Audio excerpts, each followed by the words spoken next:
Some people think the hospitals are a great place to ride out the zombie apocalypse. They provide shelter, supplies, and security. Sounds perfect, right? Wrong. You're trapped in ground zero, surrounded by walking disease in a building designed like a goddamn maze. But maybe it isn't all that bad. Before we get into the thick of it, let's set the stage. We're dealing with your classic zombies here. No sprinters and no fungal freaks.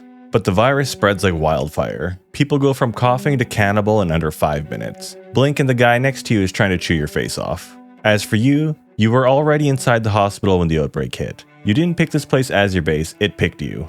And just so we're clear, help isn't coming. No helicopters, no military convoys, and no last-minute rescue squads are coming to bail you out. It's just you and whoever's still alive with you in the hospital after the initial chaos. And also keep in mind every hospital's different. I can't account for every type out there. So today we're talking about your average rundown hospital that was probably built in the 80s. No solar panels, cold hallways, old tiles, and that smell that never goes away. Alright, so what exactly does a hospital have going for it? Let's break it down. Let's start with food, because yeah, you're gonna get hungry between zombie attacks. In hospitals, you've got fully stocked cafeteria kitchens, vending machines, and break room stashes. You also have access to walk-in fridges and freezers so you could stash perishables for a lot longer. That's more than enough to feed a small group for at least a month, depending on the size of the hospital. If you've got rooftop access in decent weather, you might be able to plant something in containers. You can also set up buckets and jars and whatever you can get your hands on to put on the roof for those rainy days, just so you can collect water. But let's not kid ourselves, this isn't Farmville. Foraging outside is more practical. Being in a city means you're within walking distance of a grocery store, gas stations, and restaurants. Assuming you could dodge the looters and zombies long enough to grab anything useful. But let's be real for a minute. This isn't a casual supply run, it's a full-blown suicide mission. Every corner could have a corpse ready to lunge at you, and every store has the potential to be a battleground filled with desperate survivors who want the same scraps that you do. So proceed with caution. Waste isn't a huge problem at first. Hospitals already handle medical and organic waste daily. You got biohazard bins, PPE, and enough sanitizer to scrub down a football team. You're practically swimming in gloves, masks, gowns, and alcohol wipes. If there's one place that was designed to fight infection, it's this one.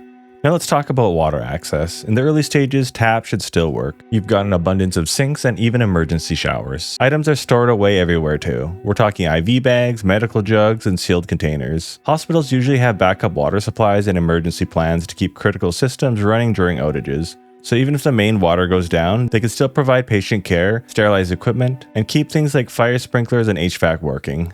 As for power, hospitals come prepared. When the lights go out, backup generators kick in. That keeps your basic systems alive. You'll still have ventilation, lighting, and maybe even electric locks. Food will stay cold, and the dead in the morgue will stay frozen. Let's talk protection. Multi-floor hospitals give you a height advantage and good sight lines. Most entry points can be sealed fast, and the concrete walls aren't just for looks. Absolutely nothing's getting through those. The hallways long, narrow, and easy to bottleneck. Nurse stations and observation windows give you the upper hand if things go south. Lock those areas down and you've got zones you can actually defend. Security systems, while they last, are a big bonus. Keycard access and surveillance cameras give you some control. And when zombies start filling up the lobby, being able to lock a door remotely will buy you a ton of time. This place is loaded with meds. Everything from antibiotics and trauma gear, this place has it all. You're surrounded by bandages, scalpels, antiseptics, and enough PPE to make you feel like a hazmat cosplayer, or Heisenberg from Breaking Bad. There are also medkits scattered everywhere. Nurse stations, supply carts, even inside ambulances. If it stops bleeding or keeps infection down, it's here. You've also got blood packs, oxygen tanks, IV fluid, sedatives, painkillers, anti-inflammatories, insulin, and even anesthesia are stocked through the building. The weapon situation in a hospital is a little bit rough. If you're hoping for firearms, just forget about it. Hospitals have strict no-gun policies, which means the only time a gun shows up is if a cop or armed security left one behind, and even then it's probably locked up tight. But you're not totally helpless. You've got fire axes, scalpels, bone saws, and all sorts of metal objects laying around, plus whatever you could scrounge in the maintenance closet. I'm sure there are hammers, wrenches, screwdrivers, and crowbars kicking around in there. Some of these weapons aren't great long-term solutions, but during the initial chaos, you need anything you can get your hands on.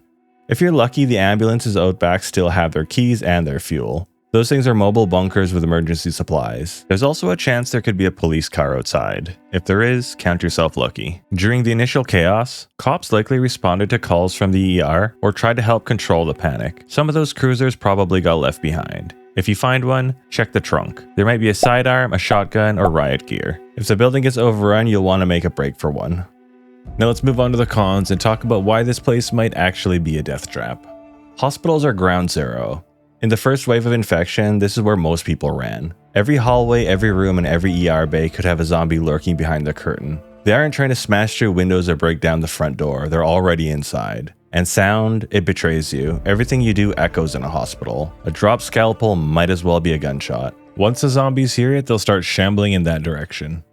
You're going to be trying to secure a massive building with a bunch of scared survivors. With too many floors and too many access points, you'd need a well-organized group and serious coordination just to start clearing it out without getting swarmed. And those hospital loading bays, they're massive weak spots. Loading docks are known as some of the most vulnerable areas for break-ins and unauthorized access. And not only could they have been left open during the initial chaos, but their design also makes them much easier to force open or bypass in the main entrance. If you decide to stay here and raiders decide to come loot the place, they might open the back door allowing the dead to come flooding in. Power won't be your friend forever. Once the grid goes down, you'll be relying on generators that run hot and drink tons of fuel. Once they go quiet, the whole building changes. Doors stop locking and HVAC stops working. The morgue gets warmer, infection sets in, and now you're navigating pitch black hallways with corpses that might not be as dead as you think. As days drag on, morale drops. Chances of infection rise, and the building turns against you. Moldy food, decaying corpses, and the air thick with rot. Breathing gets harder by the hour. Hallways become pitch dark tunnels of death. The health hazards might take you out before the zombies do. The water situation isn't any better. Once the grid goes down, the water will stop. Backup water isn't unlimited either. During a prolonged crisis, supply can run low pretty fast, so you're going to have to ration the water.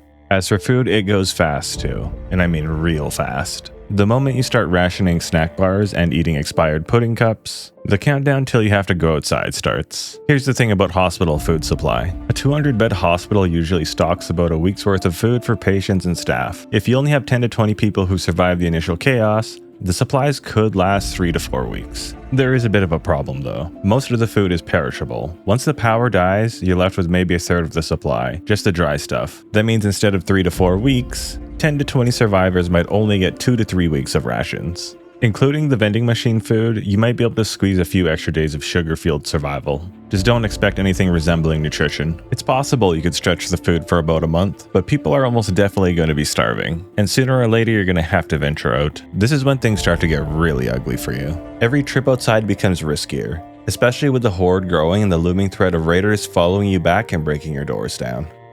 Weapons are a bit of a problem, we touched on this earlier. You're not defenseless, but most hospitals are gun-free zones. Unless you're lucky enough to find a dead cop, an abandoned police car, or an armed guard, you're stuck with whatever you can get your hands on to defend yourself versus the dead.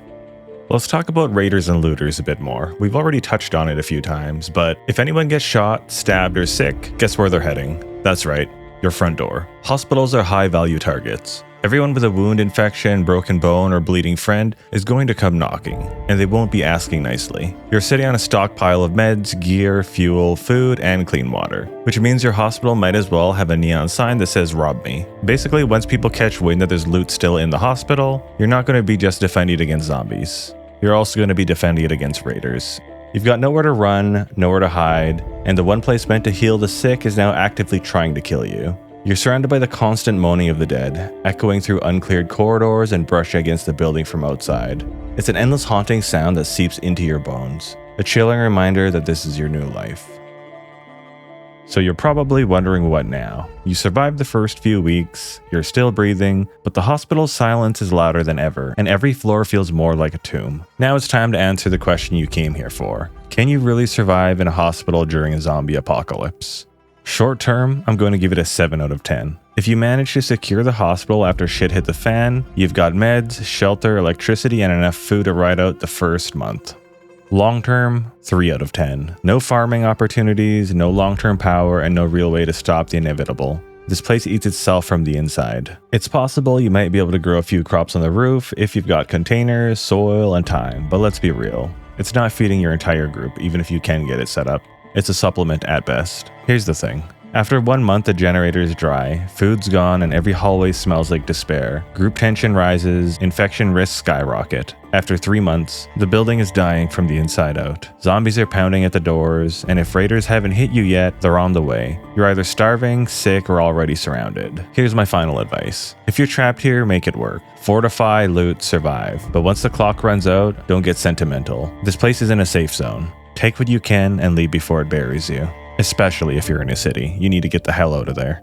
Alright, now I want to hear from you guys. What would you guys rate this location? Drop a comment below. This channel's still new and growing, and your engagement lets me know if you guys want to see more of this type of content. So consider leaving a like, a comment, and if you're into zombies as much as I am, consider subscribing. It might not save your life during a zombie outbreak, but it'll make prepping for the end of the world a whole lot more interesting. Alright guys, if you made it to the end, I appreciate you very much, and YouTube thinks you'll like this video. And if you want, I have a whole playlist here of videos just like it. Till next time, guys. Cheers.